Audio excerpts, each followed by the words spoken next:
In this quick video, I'm going to show you how to share your your fixed location on iPhone and iPads. Okay, so first what you have to do means open Google Maps. If you don't install Google Maps on your iPhone means just go to App Store and install Google Maps.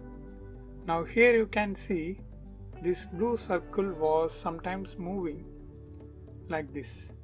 Now it's moving, it's not a fixed location. If you click this blue circle and send your location means sometimes it shows wrong location. It shows your location on next street or before street. So it's totally confusing, right? So what you have to do means just click this and switch this to satellite. Now what you have to do means just long press on the building you think is your current location. Just tap and hold like this. Yeah, now I dropped a pin. Here also you can see your address. So just swipe this. Now tap this share button.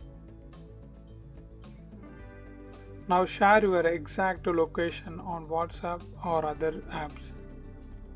That's it. If they click that link, they will redirect to this dropped pin location. In this way you can stop sending your wrong location using iPhone and iPads. I hope this video helps. If it really helps means leave a like and share this video with your friends and neighbors. Thanks for watching.